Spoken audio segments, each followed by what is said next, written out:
मधुबन के बाबा, मधुबन के बाबा मुरली वाले, आपका क्या कहना, आपका क्या कहना। ओम शांति। 22/2/23 के महावाक्य। बाबा कहते, मीठे बच्चे, तुम्हें ज्ञान की स्क्रीन मिली है। स्क्रीन की वह बूंद है मन मना भव। यही खुराक सबको खिलाते रहो। तुम्हें ज्ञान की स्क्रीन मिली है। स्क्रीन की वह बूंद है मन मना भव। यही खुराक सबको खिलाते रहो। प्रश्न, सच्ची सच्ची खुशखैरियत कौन सी है? तुम्हें सबकी कौन सी रूहानी खातिरी करनी है? उत्तर, हर एक को बाप का परिचय देना है। यही है सच्ची सच्ची खुशखैरियत। तुम श्रीमत पर सबको खुशी की खुराक खिलाते रहो। बेहद के बाप द्वारा जीवन मुक्ति की खुराक जो तुम्हें मिली है वह सबको देते चलो। अतीन्द्रिय सुख में रह सबको ज्ञान योग के फर्स्ट क्लास खुराक खिलाना, यही सबसे अच्छी रूहानी खातिरी है। ओम शांति। ज्ञान का तीसरा नेत्र देने वाला रूहानी बाप बैठ रूहानी बच्चों को समझाते हैं। ज्ञान का तीसरा नेत्र सिवाय बाप के और कोई दे नहीं सकता।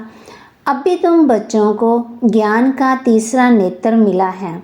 अभी तुम जानते हो कि ये रूहानी दुनिया बदलने वाली है। बेचारे मनुष्य नहीं जानते हैं कि कौन बदलाने वाला है और कैसे बदलाते हैं, क्योंकि उनको ज्ञान का तीसरा नेत्र नहीं है। तुम बच्चों को अब भी ज्ञान का तीसरा नेत्र मिला है, जिससे तुम सृष्टि के आदि मध्यंत को जान गए हो। ये है ज्ञान की स्क्रीन। स्क्रीन की एक बूंद भी कितना मीठा होता है। ज्ञान का भी एक ही अक्षर है, मन मना भाव। सभी से कितना मीठा है। अपने को आत्मा समझ और बाप को याद करो। वह बाप शांति धाम और सुख धाम का रास्ता बता रहे हैं। बाप आए हैं बच्चों को स्वर्ग का वर्षा देने। तो बच्चों को कितनी खुशी रहनी चाहिए। कहते भी हैं खुशी जैसी खुराक नहीं, तो सदा खुशी मौज में रहते हैं। ये खुराक सदा एक दो को खिलाते रहो। एक दो की ज़बरदस्त खातिरी ये करनी है। ऐसी खातिरी और कोई मनुष्य की कर न सके। तुम बच्चे श्रीमत पर सभी की रूहानी खातिरी करते हो।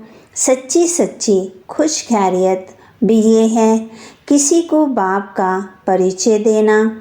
मीठे बच्चे जानते हैं बेहद के बाप द्वारा हमको जीवन मुक्ति की खुराक मिलती है। सतयुग में भारत जीवन मुक्त था, पावन था। बाप बहुत बड़ी ऊंची खुराक देते हैं। तब तो गायन है, अतीन्द्रिय सुख पूछना हो तो गोप गोपियों से पूछो। ये ज्ञान और योग की कितनी फर्स्ट क्लास वंडरफुल खुराक है। और ये खुराक एक ही रूहानी सर्जन के पास है और किसी को इस खुराक का मालूम ही नहीं। बाप कहते हैं, मीठो बच्चों, तुम्हारे लिए हथेली पर सौगात ले आया हूँ। मुक्ति, जीवन मुक्ति की ये सौगात मेरे पास ही रहती है। कलप कलप मैं ही आकर के तुमको देता हूँ। फिर रावण छीन लेता है। तो अभी तुम बच्चों को कितना खुशी का पारा चढ़ा रहना चाहिए। तुम जानते हो हमारा एक ही बाप, टीचर और सच्चा सतगुरु है, जो हमको साथ ले जाते हैं। मोस्ट विलेड बाप से विश्व की बादशाही मिलती है। ये कम बात है क्या? तो सदा हर्षित रहना चाहिए। Godly student life is the best. ये अभी का ही गायन है। फिर नई दुनिया में तुम सदा खुशियाँ मनाते रहेंगे। दुनिया नहीं जानती कि सच्ची सच्ची खुशियाँ कब मनाई जाती हैं। मनुष्यों को तो सतयुग का ज्ञान ही नहीं है, तो यहाँ ही मनाते रहते हैं। परंतु इस पुरानी तमो प्रधान दुनिया में खुशी कहाँ से आई? यहाँ तो त्राही त्राही करते रहते हैं। कितना दुख की दुनिया है। बाप तुम बच्चों को कितना सहज रास्ता बताते हैं। गृहस्थवार में रहते कमल फूल समान रहो। धंधा दूरी आदि करते भी मुझे याद करो। जैसे आशिक और माशूक होते हैं, वह तो एक दो को याद करते रहते हैं। वह उनका आशिक, वह उनका माशूक होता है। यहाँ ये बात नहीं है।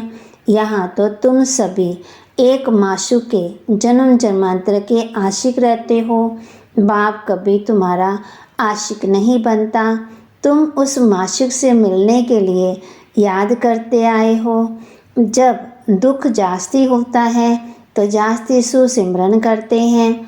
गायन भी है, दुख में सिमरन सब करे, सुख में करे ना कोई।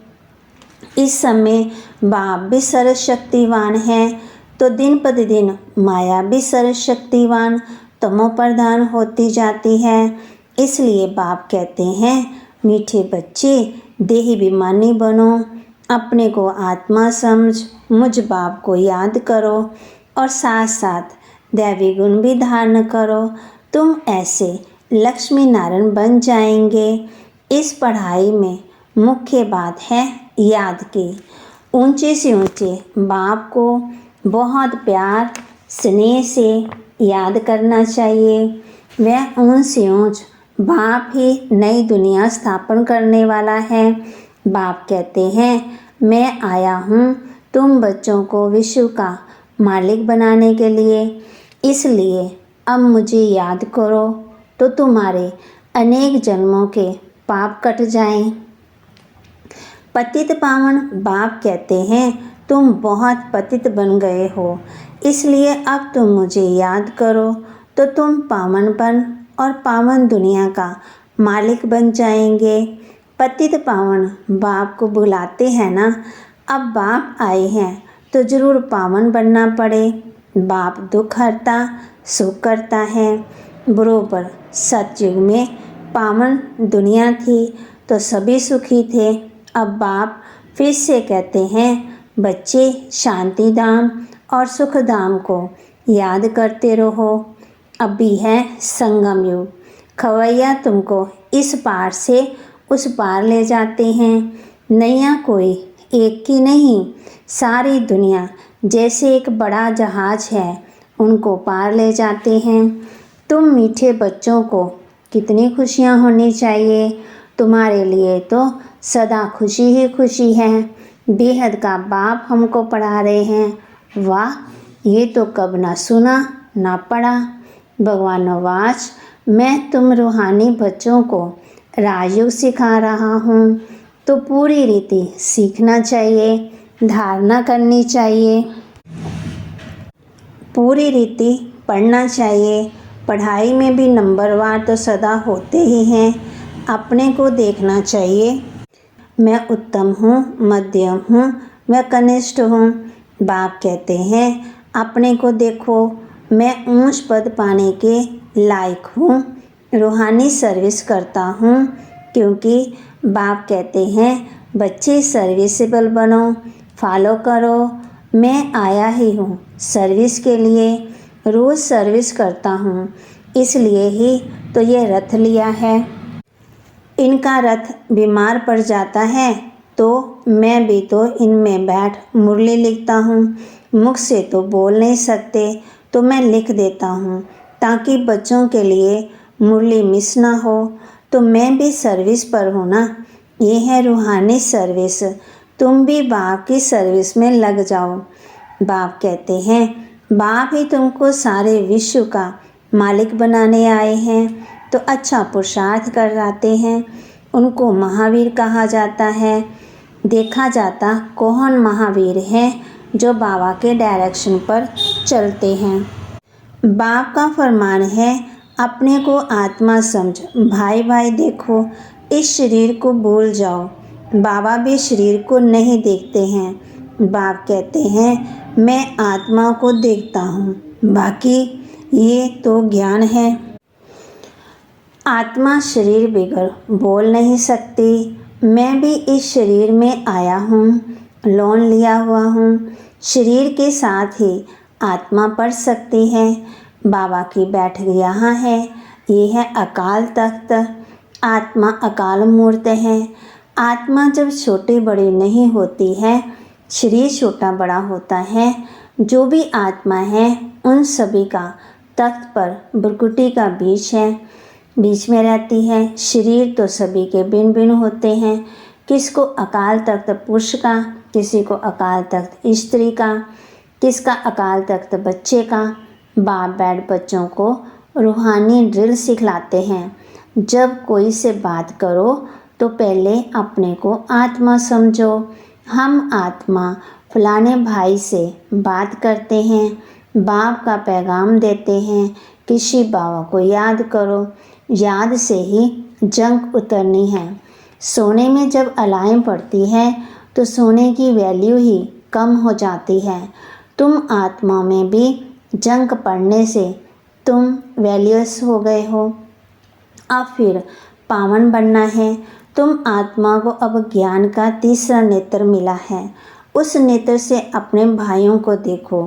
भाई भाई को देखने से कर्म इंद्रियां कब चंचल नहीं होंगी। राज भाग लेना है, विश्व का मालिक बनना है तो ये मेहनत करो। भाई भाई समझ सभी को ज्ञान दो तो फिर ये आदत पक्की हो जाएगी। सच्चे सच्चे भाई तुम सभी आपस में भाई भाई हो। बाप भी ऊपर से आए हैं, तुम भी आए हो। बाप बच्चों सहित सर्विस कर रहे हैं। सर्विस करने की बाप हिम्मत देते हैं। हिम्मते मर्दे खुदा। तो ये प्रैक्टिस करनी है। मैं आत्मा भाई को पढ़ाता हूँ। आत्मा पढ़ती है ना, इसको स्पिरिचुअल नॉलेज कहा जाता है, जो रूहानी बाप से ही मिलती है। संगम पर बाप आकर के ये नॉलेज देते हैं कि अपने को आत्मा समझो। तुम अकेले आए थे, अकेले जाना है। तुम अशरीरी आए थे, फिर यहाँ शरीर धारण कर तुमने 84 जन्मों का पाठ बजाया है। अब फिर वापस चलना है। इसलिए अपने को आत्मा समझ भाई भाई की दृष्टि से देखना है। ये मेहनत करनी है, अपनी मेहनत करनी है। दूसरे में हमारा क्या जाता है। चैरिटी बिग्स एट होम, अर्थात पहले खुद को आत्मा समझ, फिर भाइयों को समझाओ तो अच्छी रीति तीर लगेगा। ये जौहर भरना है। मेहनत करेंगे तब ही ऊंच फल पाएंगे। बाप आए ही हैं फल देने के लिए, तो मेहनत करनी पड़े, कुछ सहन भी तो करना पड़ता है। तुम्हें कोई उल्टी सुल्टी बात बोले तो तुम चुप रहो। तुम चुप रहेंगे तो फिर दूसरा क्या करेगा। ताली 2 हाथ से बजती है। एक ने मुख की ताली बजाई, दूसरा चुप कर दे तो वह आपे ही चुप हो जाएंगे। ताली से ताली बजने से आवाज़ हो जाता है। बच्चों को 1-2 का कल्याण करना है। बाप समझाते हैं, बच्चे सदा खुशी में रहना चाहते हो तो मन मना भव। अपने को आत्मा समझ, बाप को याद करो। भाइयों मना आत्मा तरफ देखो। भाइयों को भी ये नॉलेज दो। ये आदत पड़ जाने से फिर कभी क्रिमिनल आई धोखा नहीं देगी। ज्ञान के तीसरे नेत्र को देखो। बाबा भी तुम्हारी आत्मा को ही देखते हैं। कोशिश ये करनी है सदा आत्मा को ही देखें, शरीर को देखे ही नहीं। योग कराते हो तो भी अपने को आत्मा समझो। भाइयों को देखते रहेंगे तो सर्विस अच्छी होगी। बाबा ने कहा है भाइयों को समझाओ। भाई सभी बाप से वर्षा लेते हैं।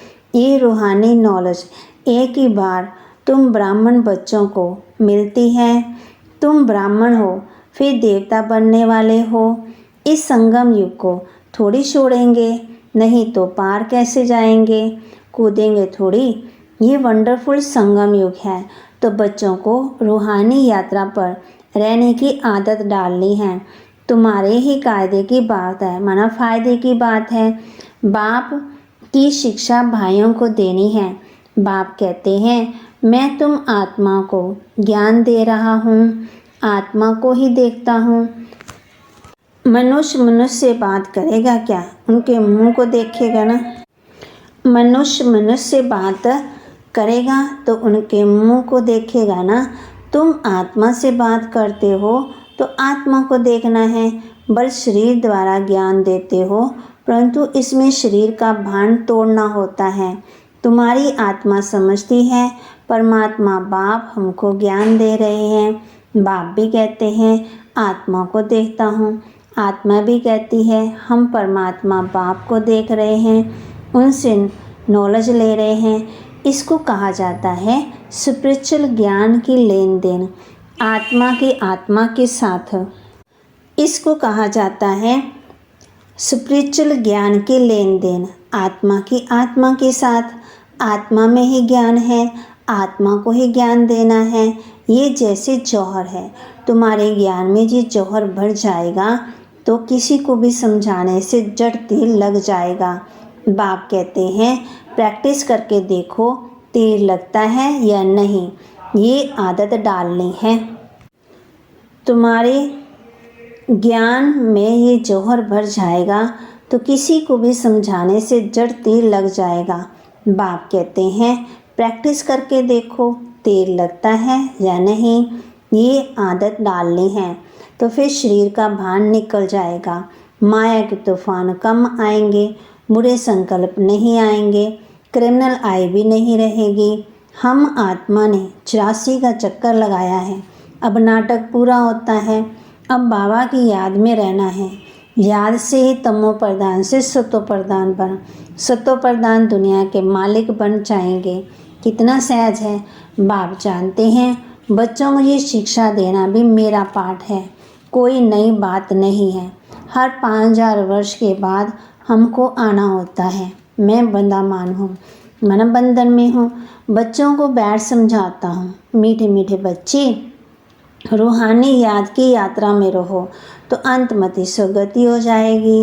ये अंत काल है ना, माँ में कम याद करो तो तुम्हारी सदगति हो जाएगी। याद की यात्रा से पिल्लर मजबूत हो जाएगा। ये देही अभिमानी बनने की शिक्षा एक ही बार तुम बच्चों को मिलती है। कितना वंडरफुल ज्ञान है। बाबा वंडरफुल है तो बाबा का ज्ञान भी वंडरफुल है। अब कोई बता ना सके, अब भी वापस चलना है। इसलिए बाप कहते हैं मीठे मीठे बच्चों ये प्रैक्टिस करो, अपने को आत्मा समझ, आत्मा को ज्ञान दो। तीसरे नेत्र से भाई भाई को अभी वापस चलना है। इसलिए बाप कहते हैं मीठे बच्चों ये प्रैक्टिस करो, अपने को आत्मा समझ, आत्मा को ज्ञान दो। तीसरे नेत्र से भाई भाई को देखना है, ये बड़ी मेहनत है। अच्छा मीठे मीठे सिकिलदे बच्चों प्रति माता पिता बाप दादा का याद प्यार और गुड मॉर्निंग। रूहानी बाप की रूहानी बच्चों को नमस्ते। रूहानी बच्चों की रूहानी बाप दादा को दिलवा जान सिकवा प्रेम से नमस्ते। ओम शांति। धारणा के लिए मुख्य सार, आत्मा भाई भाई को देखने का अभ्यास करना है। अपने को आत्मा समझ भाई भाई को ज्ञान देना है। महावीर बन इस फरमान को पालन करना है। तुम्हें कोई उल्टी सुल्टी बात बोले तो तुम चुप रहो। ताली 2 हाथ से बजती है, एक ने मुख की ताली बजाई, दूसरा चुप कर दे तो वह आपे ही चुप हो जाएंगे। वरदान दे रहे बाबा बच्चों को अमृत वेले के फाउंडेशन द्वारा सारे दिन की दिनचर्या को ठीक रखने वाले सहज पुरुषार्थी भव। अमृत वेले के फाउंडेशन द्वारा सारे दिन की दिनचर्या को ठीक रखने वाले सहज पुरुषार्थी भव। जैसे ट्रेन को पटरी पर खड़ा कर देते हैं तो ऑटोमेटिकली रास्ते पर चलती रहती है, ऐसे ही रोज़ अमृत वेले की याद की लकीर पर खड़े हो जाओ। अमृत वेला ठीक है तो सारा दिन ठीक हो जाएगा। अमृत वेले का फाउंडेशन पक्का है तो सारा दिन सहयोग मिलता रहेगा और पुरुषार्थ भी सहज हो जाएगा और सदा बाप की याद और श्रीमत की लकीर के अंदर रहने वाली ऐसी सच्ची सीताएं हैं, उनके नस नस में एक राम की स्मृति का आवाज़ रहता है। स्लोगन: बाबा की मदद को कैच करना है तो बुद्धि को एकाग्र कर लो। बाबा की मदद को कैच करना है तो बुद्धि को एकाग्र कर लो। ओम शांति। और अब यह एक बहुत अच्छी वीडियो भी ज़रूर देखें।